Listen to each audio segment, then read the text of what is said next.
Lal's academy conduct ചെയ്യുന്ന statistical assistant online ക്ലാസ്സുകളിലേക്ക് എല്ലാവർക്കും സ്വാഗതം. ഇന്നത്തെ വീഡിയോയിൽ നമ്മൾ ഡിസ്കസ് ചെയ്യുന്നത് ഇൻഡെക്സ് നമ്പേഴ്സിന്റെ ഒരു ഇൻട്രൊഡക്ഷൻ ആണ്.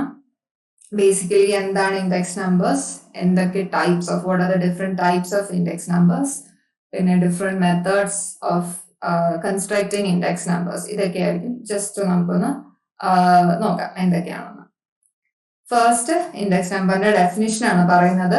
Index numbers are statistical devices designed to measure the relative change in the level of a phenomenon with respect to time, geographical location or other characteristics such as income, profession, etc. ഇപ്പോൾ relative change ആണ്, അതായത് ഒരു comparison നടത്താൻ വേണ്ടിയിട്ടാണ് നമ്മൾ index numbers use ചെയ്യുന്നത്. ഇപ്പോൾ comparison എന്ന് പറയുന്നത് വിത്ത് റെസ്പെക്ട് ടു എന്തൊക്കെ ടേംസിലായിരിക്കാം, ടൈം ബേസ് ചെയ്തിട്ടായിരിക്കാം. എന്ന് വെച്ചാൽ എനിക്കിപ്പോ 2020 എനിക്ക് കിട്ടിക്കൊണ്ടിരുന്ന ഒരു ആനുവൽ സാലറി ഉണ്ടായിരിക്കും. അത് കഴിഞ്ഞ് 2021 നോക്കുമ്പോഴും എനിക്ക് എന്റെ ആനുവൽ പേ കാൽക്കുലേറ്റ് ചെയ്യാൻ പറ്റും. അപ്പൊ ഈ 2020 കമ്പയർ ചെയ്യും, 2020 കമ്പയർ ചെയ്യുമ്പോൾ 2021 എനിക്ക് കിട്ടുന്ന ആനുവൽ പേ കൂടിയോ കുറഞ്ഞോ, is there any increase or decrease, ആ ഒരു കമ്പാരിസൺ നടത്താൻ. അല്ലെങ്കിൽ ജിയോഗ്രഫിക്കൽ ലൊക്കേഷൻ, ഞാൻ ട്രിവാൻഡ്രത്ത് വർക്ക് ചെയ്യുമ്പോഴത്തേക്കും എനിക്ക് ഒരു ജോലി ചെയ്യുമ്പോഴത്തേക്കും ഇത്ര രൂപ ശമ്പളം കിട്ടുന്നു. സേ ഫോർ എക്സാമ്പിൾ ഒരു 10,000 രൂപയാണ് എനിക്ക് ട്രിവാൻഡ്രത്ത് കിട്ടുന്നത്. പക്ഷേ ഇതേ ജോലി ഞാൻ തമിഴ്നാട്ടിൽ പോയി ചെയ്യുമ്പോഴത്തേക്കും ചിലപ്പോൾ എനിക്ക് 40,000 കിട്ടുന്നുണ്ടായിരിക്കും. സോ ജിയോഗ്രഫിക്കൽ ലൊക്കേഷൻ അനുസരിച്ചിട്ട് നമുക്ക് കമ്പാരിസൺ ചെയ്യാം. അതല്ലെങ്കിൽ ഇൻകം ബേസ് ചെയ്ത് പ്രൊഫഷൻ മാറുമ്പോൾ, ഞാൻ ടീച്ചിങ്ങിൽ നിൽക്കുമ്പോൾ എനിക്ക് എത്ര ഇൻകം കിട്ടും, ഞാനൊരു സോഫ്റ്റ്വെയർ എഞ്ചിനീയറിംഗ് ഫീൽഡിലേക്ക് പോയാൽ എനിക്ക് എത്ര ഇൻകം കിട്ടും, അങ്ങനെ ഒരു റിലേറ്റീവ് ചേഞ്ച് കമ്പയർ ചെയ്യാൻ വേണ്ടിയിട്ട് നമ്മൾ യൂസ് ചെയ്യുന്ന ഒരു സ്റ്റാറ്റിസ്റ്റിക്കൽ ഡിവൈസ് ആണ് ഇൻഡെക്സ് നമ്പർ എന്ന് പറയുന്നത്. ഇപ്പോൾ first index number was constructed by an Italian mister Carlyle in 1764 ആണ്. 1764 അതിന്റെ ഫസ്റ്റ് കൺസ്ട്രക്ട് ചെയ്യുന്നത്. എന്തിനാണെന്ന് ചോദിച്ചാൽ 1750 പ്രൈസും 15,000 പ്രൈസുമായിട്ട് കമ്പാരിസൺ ചെയ്യാൻ വേണ്ടിയിട്ടായിരുന്നു ആദ്യമായിട്ട് ഈ ഇൻഡെക്സ് നമ്പർ കൺസ്ട്രക്ട് ചെയ്തത്. So it's just A basic definition. ഇനി നമുക്ക് എന്തൊക്കെ ടൈപ്സ് ഓഫ് ഇൻഡെക്സ് നമ്പേഴ്സ് ആണുള്ളത് നോക്കാം. Basically 3 types of index numbers ആണുള്ളത്. ഒന്ന് പ്രൈസ് ഇൻഡെക്സ് നമ്പർ, പിന്നെ പ്രൈസിൽ തന്നെ 2 വരും, പിന്നെ quantity index number, value index number. അങ്ങനെ ബ്രോഡ് ആയിട്ട് ക്ലാസിഫൈ ചെയ്താൽ 3 ടൈപ്പാണ്: പ്രൈസ്, ക്വാണ്ടിറ്റി, വാല്യൂ. ഇനി പ്രൈസ് ഇൻഡെക്സ് നമ്പറിൽ വരുന്ന first category price index number ഉണ്ട്, ക്വാണ്ടിറ്റി ഇൻഡെക്സ് നമ്പർ ഉണ്ട്, വാല്യൂ ഇൻഡെക്സ് നമ്പർ ഉണ്ട്. അപ്പൊ ഇതിന്റെ അകത്ത് വരുന്ന 3 കാറ്റഗറീസ് ആണ് ഇപ്പൊ നമ്മൾ നോക്കുന്നത്. ആദ്യത്തത് wholesale price index number. The official general purpose index number of wholesale prices was first compiled by the Economic Advisor, Ministry of Commerce and Industry in 1947. ആദ്യമായിട്ട് ഹോൾസെയിൽ പ്രൈസസിനെ കുറിച്ച് ഇന്ത്യയിൽ യൂസ് ചെയ്തത് 1947 അപ്പൊ അത് കൺസ്ട്രക്ട് ചെയ്തത് 1939 ബേസ് ഇയർ ആയിട്ട്, ആ ഇയറുമായിട്ട് 1939 47 price അല്ലെങ്കിൽ എന്താണോ അത് കമ്പയർ ചെയ്തത്. പിന്നെ റിവൈസ്ഡ് സീരീസുകൾ 56 വന്നു. 56 ചെയ്തപ്പോൾ 52, 53 ആണ് ബേസ് ഇയർ ആയിട്ട് വെച്ചത്. പിന്നെ അടുത്ത ഹോൾസെയിൽ പ്രൈസിൽ 61, 60. ഇതിങ്ങനെ സീക്വൻസ് ആയിരുന്നു. നമുക്ക് ഏത് വർഷത്തെ ആണോ നമുക്ക് കാൽക്കുലേറ്റ് ചെയ്യേണ്ടത്, നമ്മൾ അതിന് കൺസിക്യൂട്ടീവ് ആയിട്ട് ഒരു ബേസ് ഇയർ ചൂസ് ചെയ്തിട്ട് അങ്ങ് ചെയ്യും.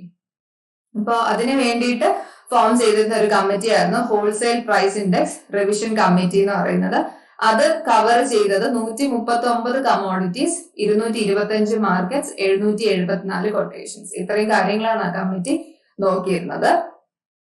പിന്നെ ഇങ്ങനെ ഓരോ വർഷത്തെയും ഡേറ്റ അതിൽ എഴുതിയിട്ടുണ്ട്. അതാണ് ഹോൾസെയിൽ പ്രൈസ് ഇൻഡെക്സ് നമ്പർ. അതിന്റെ ജസ്റ്റ് ഒരു ഹിസ്റ്ററിയാണ് ഞാൻ പറഞ്ഞത്. പിന്നെ വരുന്നത് റീറ്റെയിൽ പ്രൈസ് ഇൻഡെക്സ് ആണ്. അപ്പോ റീറ്റെയിൽ എന്ന് പറയുന്ന വേർഡ് പറയുന്ന പോലെ തന്നെ ചെറിയ രീതിയിലുള്ള പ്രൈസ് ചേഞ്ചുകൾ, അതായത് നമുക്ക് ഹോൾസെയിൽ ആയിട്ടും സാധനം വാങ്ങിക്കാം, റീറ്റെയിൽ ആയിട്ടും സാധനം വാങ്ങിക്കാം. അപ്പം ഇതിൽ രണ്ടിലും ഡിഫറൻസുകൾ സംഭവിക്കും.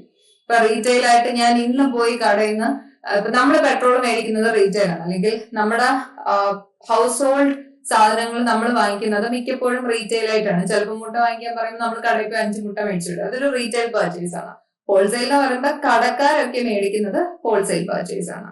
ഇപ്പൊ റീറ്റെയിലിൽ വരുന്നത് that reflect the general changes in the retail prices of various commodities such as consumption goods, stocks and shares, bank deposit, government bonds. ഇതെല്ലാം റീറ്റെയിൽ പ്രൈസ് ഇൻഡെക്സ് കാറ്റഗറിയിൽ വരും. പിന്നെ വരുന്നത് കൺസ്യൂമർ പ്രൈസ് ഇൻഡെക്സ് ആണ്. കൺസ്യൂമർ പ്രൈസ് ഇൻഡെക്സിന്റെ വേറൊരു പേരാണ് cost of living index എന്ന് പറയുന്നത്.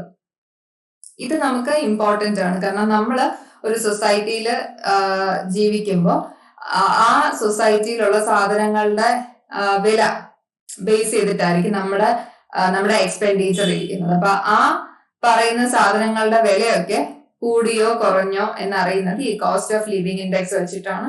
പിന്നെ നമ്മുടെ ആൾക്കാരുടെ ടി എ കാൽക്കുലേറ്റ് ചെയ്യുന്ന കാര്യങ്ങളിലെ സാധനങ്ങളുടെ വില ബേസ് ചെയ്തിട്ട് നമ്മൾ ചിലപ്പോൾ പേപ്പറിലൊക്കെ കാണാറുണ്ടായിരിക്കും. സ്റ്റേറ്റ് ഗവൺമെന്റ് എംപ്ലോയീസിന്റെ DA ഇത്ര പെർസെന്റേജ് കൂട്ടി, അല്ലെങ്കിൽ സെൻട്രൽ ഗവൺമെന്റ് എംപ്ലോയീസിന്റെ DA കൂട്ടി.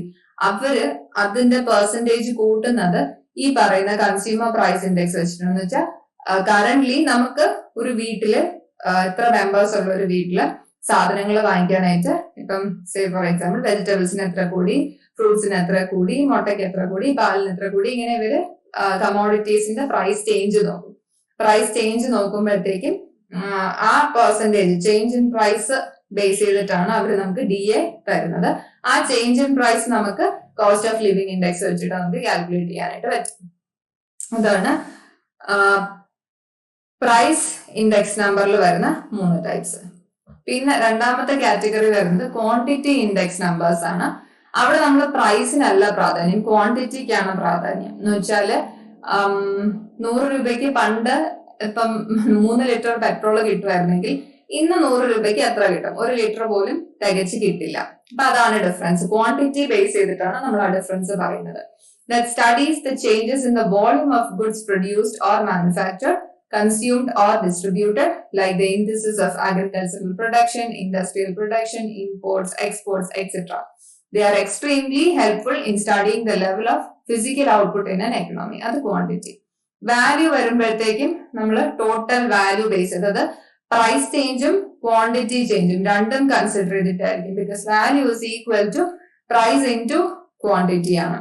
So they are intended to study the change in the total value, that is price multiplied by quantity of production, such as indices of retail sales or profits or inventories. So ഇതാണ് മൂന്നാമത്തെ index number. 3 type. ഇനി ഈ പറയുന്ന index numbers calculate ചെയ്യാനായിട്ട് നമുക്ക് different types of ആവറേജുകൾ use ചെയ്യാം.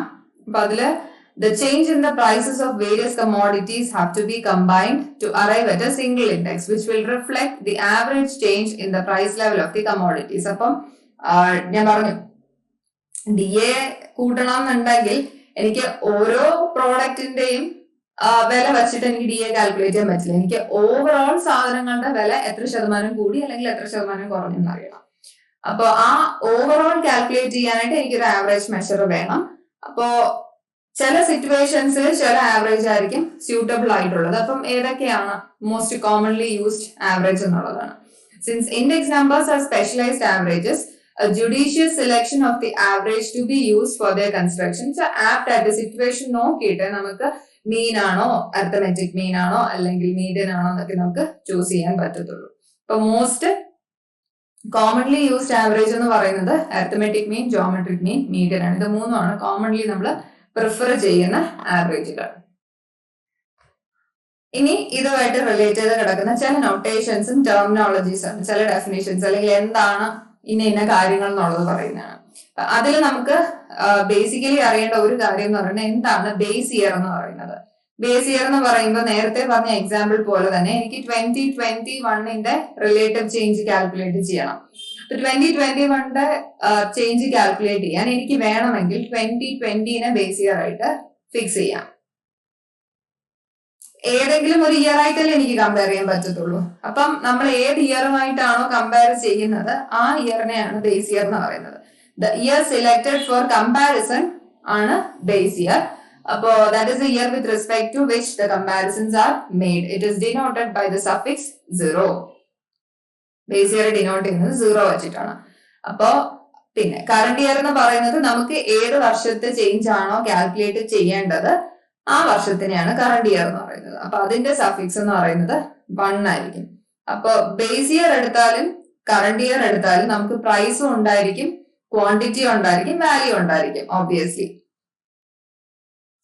ഇവിടെ ഇപ്പൊ P0 എന്ന് പറയുന്നത് 0 എന്ന് വെച്ചാൽ ബേസ് ഇയറിന്റെ ആണ്. P stands for price. അപ്പൊ P0 എന്ന് പറയുമ്പോഴത്തേക്കും ബേസ് ഇയറിന്റെ പ്രൈസിനെയാണ് P0 എന്ന് ഡിനോട്ട് ചെയ്യുന്നത്.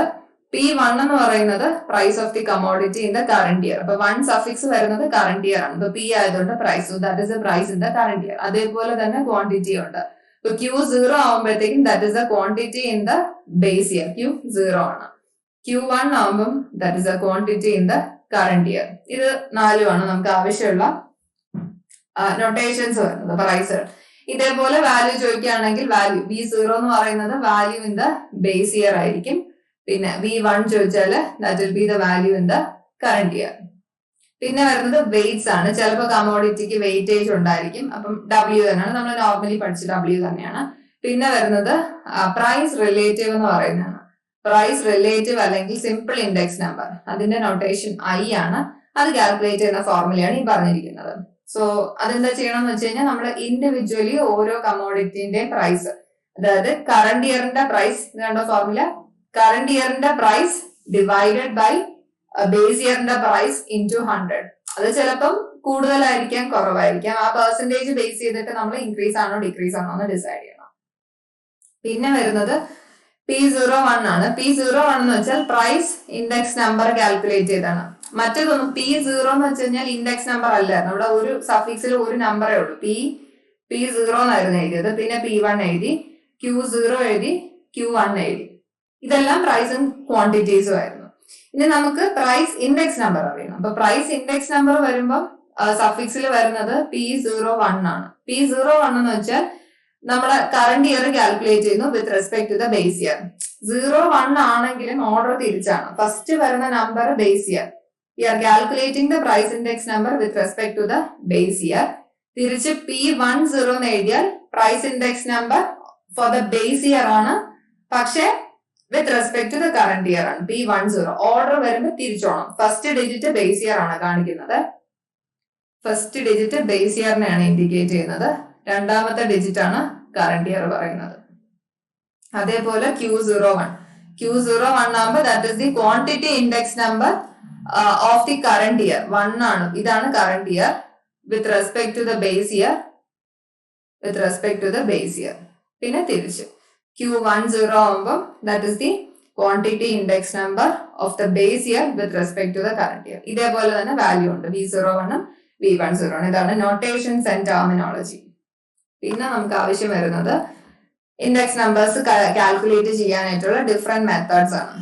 അതിൽ വരുന്നത് ഒന്ന് സിമ്പിൾ അൺവെയ്റ്റഡ്, വെയ്റ്റ്സ് ഇല്ലാണ്ട് വരുന്ന ആഗ്രിഗേറ്റ് മെത്തേഡുകൾ വരുന്നുണ്ട്. പിന്നെ വെയ്റ്റഡ് ആഗ്രിഗേറ്റ് മെത്തേഡും ഉണ്ട്. യൂഷ്വലി PSCയിലെ ക്വസ്റ്റ്യൻസ് നോക്കിക്കഴിഞ്ഞാൽ ഇൻഡെക്സ് നമ്പർ കാൽക്കുലേറ്റ് ചെയ്യുന്ന ക്വസ്റ്റ്യൻസ് കുറവാണ്. അതായത് ന്യൂമറൽസ് നമ്മൾ പഴയ പേപ്പർ നോക്കിയാൽ കുറവാണ്. പക്ഷെ മെത്തേഡ്സിന്റെ ഡിഫറൻസുകളോ അല്ലെങ്കിൽ ഇതിന്റെ ചില ടെസ്റ്റുകൾ സാറ്റിസ്ഫൈ ചെയ്യും. ഇപ്പൊ ഈ ടെസ്റ്റ് സാറ്റിസ്ഫൈ ചെയ്യുന്നത് ഏത് മെത്തേഡാണ്, അങ്ങനത്തെ തിയറി റിലേറ്റഡ് ക്വസ്റ്റ്യൻസ് ആണ് നമ്മൾ കഴിഞ്ഞ വർഷങ്ങളിലെ ക്വസ്റ്റ്യൻ പേപ്പർ നോക്കിയാൽ കാണുന്നത്. ബട്ട് സ്റ്റിൽ നമുക്ക് എന്നാലും ഒന്ന് ഓടിച്ച് പ്രോബ്ലംസ് ഒക്കെ എങ്ങനെയാണെന്നുള്ളത് നോക്കാം. ഇപ്പൊ വെയ്റ്റഡ് ആഗ്രിഗേറ്റിൽ വരുന്ന 7 മെത്തേഡ്സുകളാണുള്ളത്. ഒന്ന് Laspeyres price index number, Paasche's price index, Dorbish Bowley, Fisher's price index, Marshall Edgeworth, Walsh price index, Kelly's price index. ഇതിൽ ഞാൻ പ്രൈസ് ഇൻഡെക്സ് എന്നാണ് എഴുതിയിരിക്കുന്നത്. അപ്പൊ ക്വാണ്ടിറ്റി ഇൻഡെക്സ് നമ്പറിലും ഇതേപോലെ തന്നെയുണ്ട്. ക്വാണ്ടിറ്റി ഇൻഡെക്സ് നമ്പർ കാൽക്കുലേറ്റ് ചെയ്യണം. ലാപ്പയേഴ്സ് ഉണ്ട്, പാഷേഴ്സ് ഉണ്ട്. ഇങ്ങനെ ഈ പറയുന്ന എല്ലാ മെത്തേഡ്സ് വെച്ചിട്ട് നമുക്ക് ക്വാണ്ടിറ്റി ഇൻഡെക്സ് നമ്പറും കാൽക്കുലേറ്റ് ചെയ്യാം. ഇപ്പൊ ഇത് 2 മെത്തേഡ്സ് എടുക്കുകയാണെങ്കിൽ, ഇപ്പൊ ലാപ്പയേഴ്സ് പ്രൈസ് ഇൻഡെക്സ് എടുക്കുകയാണെങ്കിൽ ഫോർമുല വരുന്നത് sigma P1Q0 by sigma P0Q0 into 100 ആണ് ഫോർമുല വരുന്നത്. ഓക്കെ, ഇതിൽ ചെയ്യുന്നതെന്ന് വെച്ച് കഴിഞ്ഞാൽ ഈ ഇൻഡെക്സ് നമ്പർ അല്ലെങ്കിൽ ഈ മെത്തേഡിൽ നമ്മൾ ചെയ്യുന്നത് ബേസ് ഇയറിലെ ക്വാണ്ടിറ്റി ആണ് നമ്മൾ ഫിക്സ് ചെയ്ത് വെച്ചിരിക്കുന്നത്. ബേസ് ഇയർ ക്വാണ്ടിറ്റീനെ ബേസ് ചെയ്തിട്ടാണ് നമ്മൾ ലാപ്പയേഴ്സ് കാൽക്കുലേറ്റ് ചെയ്യുന്നത്. പക്ഷേ പാഷേഴ്സ് എടുത്തു കഴിഞ്ഞാൽ ഫോർമുല മാറും. That will be sigma P1Q1 by sigma P0Q1 into 100. അപ്പൊ അവിടെ നമ്മൾ കൺസിഡർ ചെയ്യുന്നത് കറന്റ് ഇയർ ക്വാണ്ടിറ്റീനെ ബേസ് ചെയ്തിട്ടാണ് കറണ്ട് ഇയർ ക്വാണ്ടിറ്റി ബേസ് ചെയ്തിട്ടാണ് പാർഷ്യസ് കാൽക്കുലേറ്റ് ചെയ്യുന്നത്.